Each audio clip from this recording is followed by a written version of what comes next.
He sits at the coffee shop, alone, but not lonely at least, not in a way anyone can see. You may have noticed it too. Older men withdrawing quietly, fewer gatherings, fewer phone calls, less laughter in rooms they used to fill. It's easy to judge this retreat as a weakness. But what if something deeper is happening? Today we explore the rise of male loneliness, not as a soundbite or meme, but as a crisis quietly shaping millions of lives. If you felt this shift, leave a comment. I see what they don't. Let's unpack where this loneliness comes from, why it's surging, and why so many men, especially after 50, find themselves in this silent struggle. 1. Loneliness is defined differently for men. Loneliness isn't simply about being alone. For many men, it's about the absence of groups, camaraderie, and shared purpose. A man might not crave constant companionship, but the quiet erosion of friendship circles hits harder than most will admit. Unlike women, whose loneliness often revolves around romantic relationships, male loneliness is tied deeply to community and shared experience. A weekly poker night, a group hike, even casual conversations at the barbershop. These simple rituals once offered grounding, belonging, but when a man steps away from those circles due to work changes, relocation, or life transitions, few notice. Why?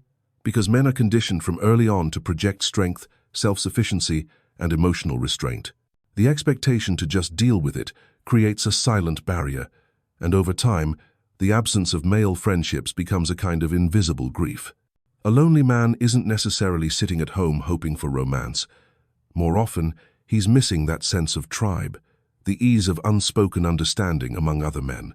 Yet, without cultural permission to express this loss, many retreat further into isolation. And this is where the loneliness deepens, not as a loud cry for help, but as a gradual fading from spaces where they once thrived. A man might be surrounded by people and still feel profoundly unseen.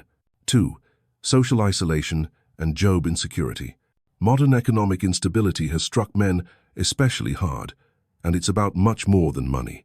For generations, a man's work has been directly tied to his identity, self-worth, and ability to maintain social bonds. Work is where men find structure, purpose, and community. It was where friendships were forged over shared tasks, where routines provided rhythm. But when a man loses that anchor, whether through layoffs, retirement, or a shifting economy, he often loses more than a paycheck. He loses a piece of himself. Without stable income, many older men withdraw, declining invitations, feeling ashamed, or simply uncomfortable discussing their status. Even hobbies that once offered relief, golfing, dining out, weekend trips, may now feel financially out of reach, and with that, social ties weaken further.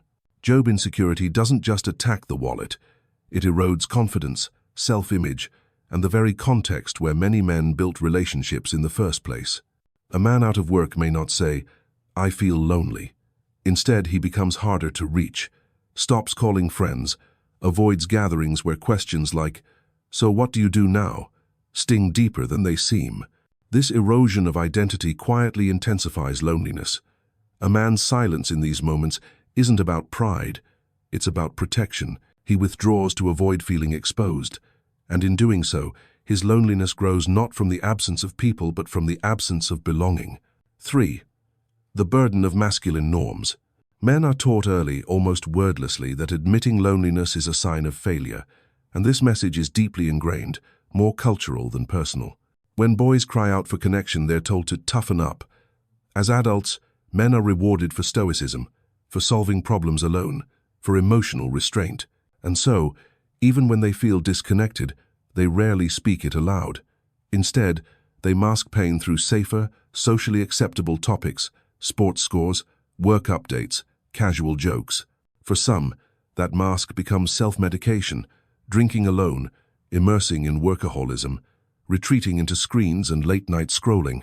Even when men hint at loneliness online, it's often through humor, memes, or anonymous confessions that dissipate rather than heal. The cultural script leaves little room for vulnerability without judgment. This isn't accidental, it's systemic. Society venerates the man who doesn't need anyone, while quietly sidelining the emotional cost of such independence, and this burden shapes behavior. Even a man surrounded by family may hide his loneliness because admitting it feels like undermining his masculinity. Saying, "I'm lonely," feels to many men like saying, "I'm weak." Huh? In reality, that silence doesn't reflect weakness, it reflects conditioning. But here's the truth. Acknowledging loneliness isn't a crack in character. It's the start of reclaiming connection and the first, hardest step toward wholeness. 4. The illusion of connection via technology. Social media promised connection, but for many men, it delivered something else entirely: constant comparison, curated envy, and a false sense of intimacy. Every scroll brings carefully filtered snapshots of lives that seem fuller, richer, more connected, smiling couples, group adventures, milestone celebrations. For men, especially those over 50, platforms like Instagram whisper an unsettling message: "You're falling behind." But here's the truth.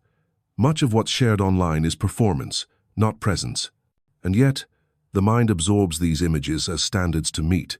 It becomes harder to appreciate a quiet evening alone, when the feed suggests that everyone else is surrounded by laughter and affection. Technology amplifies not connection, but competition. The number of likes or followers becomes an invisible scoreboard. A man's worth is subtly reframed, not by his peace or purpose, but by public approval.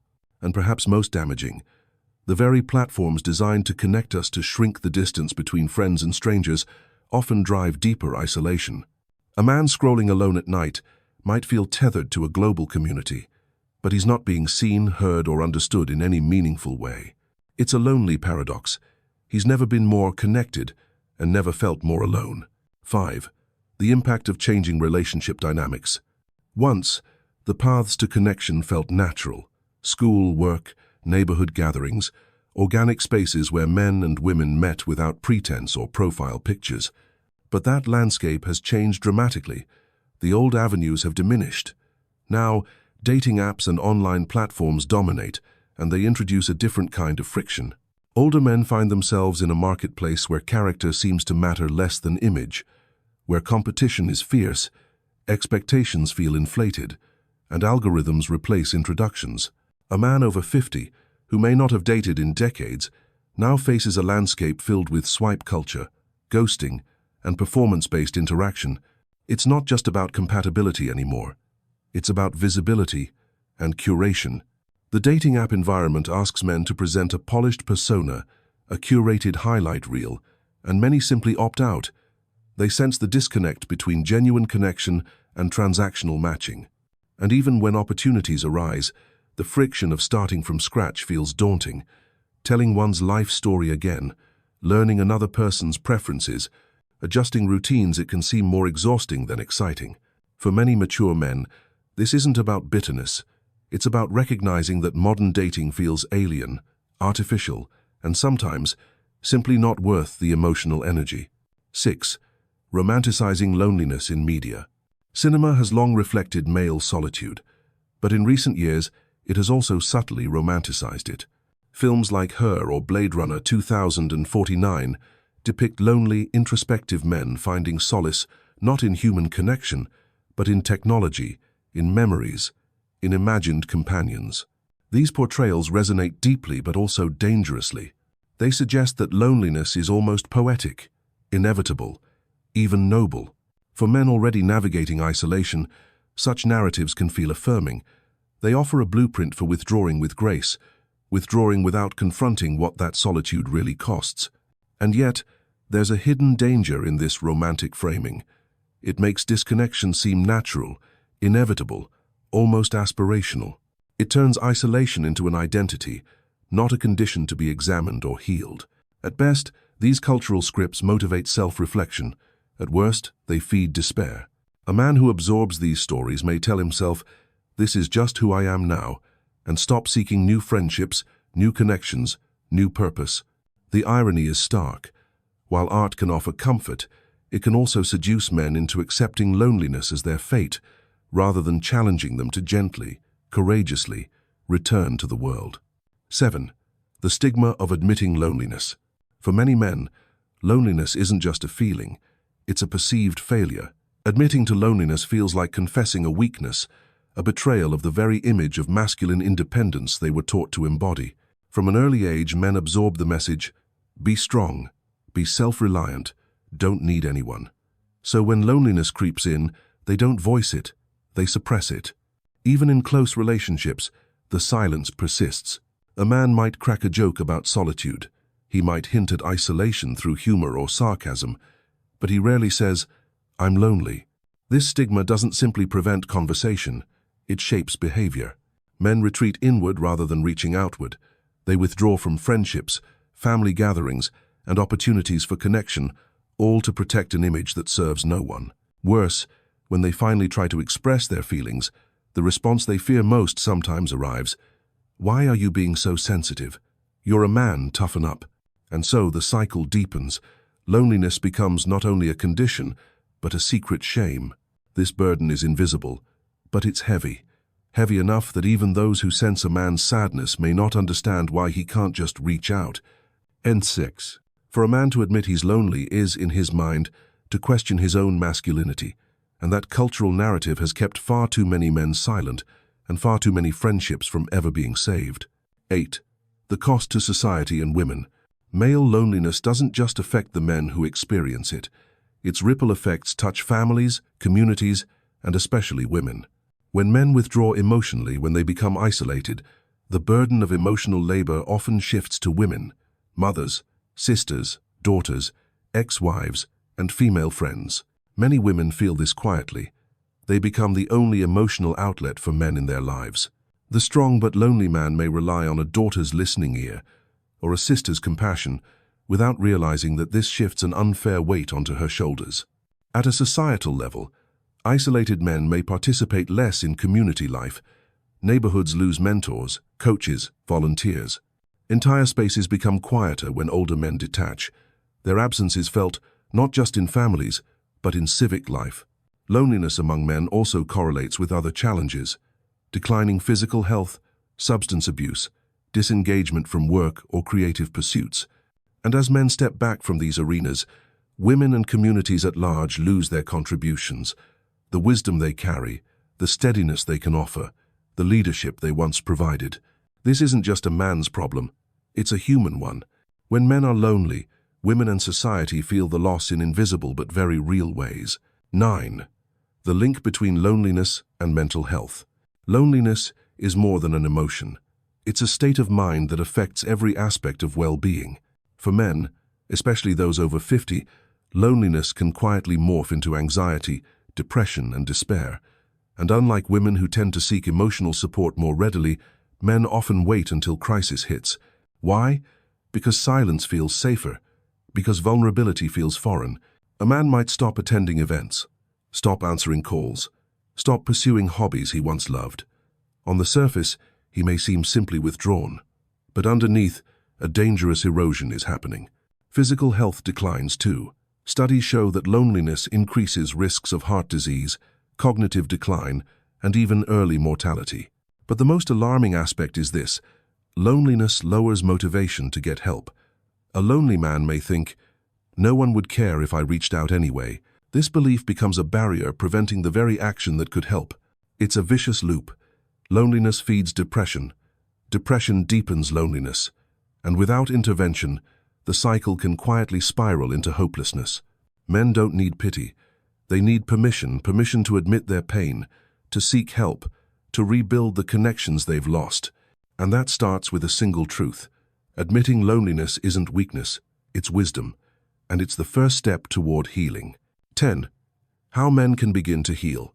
So where do we go from here? Healing from loneliness doesn't require grand gestures. It requires small, deliberate steps that many men have forgotten how to take. Make friends first. Romantic love is wonderful, but for many men, the missing ingredient isn't a partner, it's friendship. The kind of steady companionship that doesn't demand constant performance.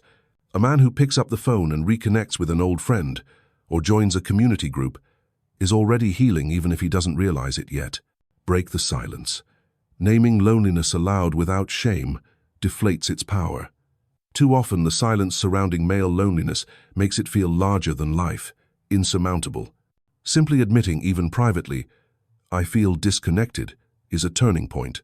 Avoid toxic communities. It's natural to seek belonging, But some spaces, like the more bitter corners of online discourse, disguise brotherhood as shared resentment. These groups deepen wounds rather than healing them. They offer slogans, not solutions. Honor the small steps. Healing isn't about rushing back into the world. It's about gently re-entering life. A quiet coffee at a neighborhood cafe, attending a workshop, taking a walk in a park with familiar faces. Each act breaks the inertia of isolation. Most importantly, healing is not a straight line. It's a practice. Some days will feel fuller, some emptier, but each day lived with intention pulls a man back from loneliness and back into life. Male loneliness is rising not because men are weak, but because the structures that once supported them are vanishing. Men used to find connection in small, natural ways: shared work, neighborhood rituals, lifelong groups. Those structures have eroded, and with them, so have the opportunities for men to belong effortlessly. If you are a man hearing this, know this truth. You are not broken for feeling this way. Your loneliness is not a flaw in your masculinity, nor a failure of your character. If you love a man, whether he's your father, brother, son, or friend, reach out gently, not to fix him, not to diagnose him, but simply to remind him that he is still part of something larger, something human. This is not about bitterness. It's about clarity. If this spoke to you, share a quiet comment. I see the rise, but I also see hope. Because at the end of the day, the antidote to male loneliness isn't pity, it's presence. Not loud, urgent interventions, but soft reminders that no one, truly no one, is meant to walk entirely alone.